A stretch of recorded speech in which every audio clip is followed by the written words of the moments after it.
This January, Taiwan lawmakers passed a bill that gives people the right to refuse treatment at the end of their lives. The bill lets people decide in advance if they want to be kept alive if they have severe dementia, an irreversible coma, or other severe conditions stipulated by the government.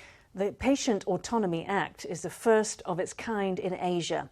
Join us today as we explore this milestone legislation to understand what it means for people in the last mile of their life. Our weekly special report. 大家早，早了，上班了，拜拜，再见。 At Taipei City Hospital's Zhongxing Branch, a 71-year-old volunteer named Lin Li-chu can often be seen winding her way through the waiting rooms. 然后这个呢，就是你接受不实行。 Here you're choosing to forfeit life-sustaining treatment. When you've reached the very end of your life, intravenous feeding is useless. Your body will not be able to digest the nutrition.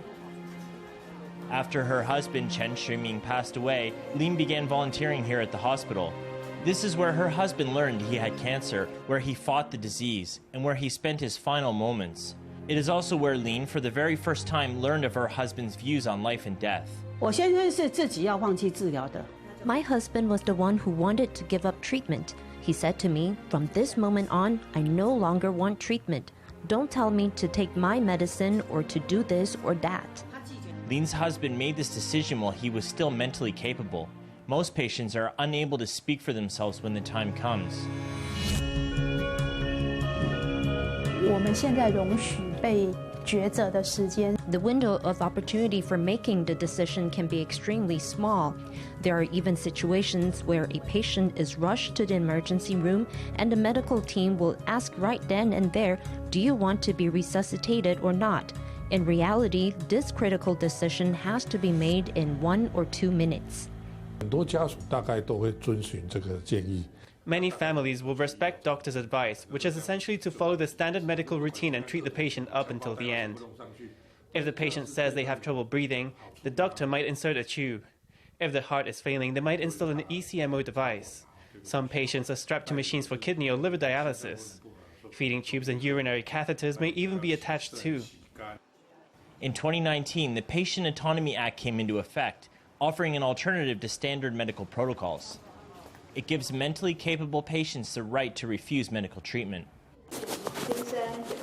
是的。那我们今天有预约那个预立医疗照护咨商的门诊。对对。这边请哦。好，谢谢。 The law requires patients to consult with the medical team before creating an advance directive on their medical care. On this day, Chien Chi-fu and his wife are here to do just that.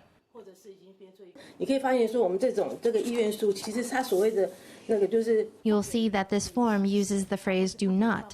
Do not provide kidney dialysis, do not use feeding tubes, and do not use drips. It says "do not." The directive entails a reduction in medical intervention. Euthanasia is an added measure of medical intervention that is designed to end the patient's suffering.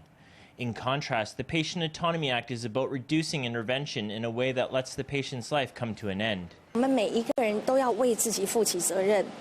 We all have a responsibility to ourselves to figure out how we want to spend the final moments of our lives.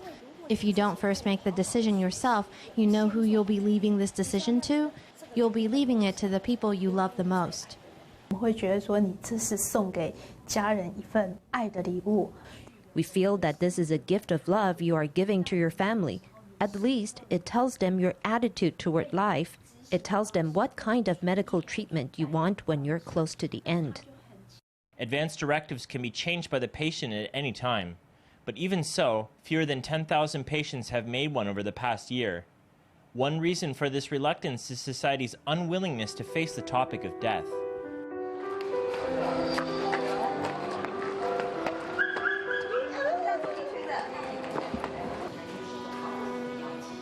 你要用沉重的角度，死亡就是一个沉重。 If you treat it as a somber issue, then death is a somber thing. But if you think of death as inevitable, then you'll think, since I must go, is there a way I can say my goodbyes with equanimity? This event, held by a nonprofit organization, focuses on the subject of death. The goal is to help break the social taboo of discussing death. 今天爸爸妈妈突然讲说， Suppose that your parents suddenly said, "After I die, this is how I want things to be handled." As their child, you wouldn't want to listen to this kind of talk. You would say, "Don't think about such things. You will live to 120. Another situation is when kids bring it up.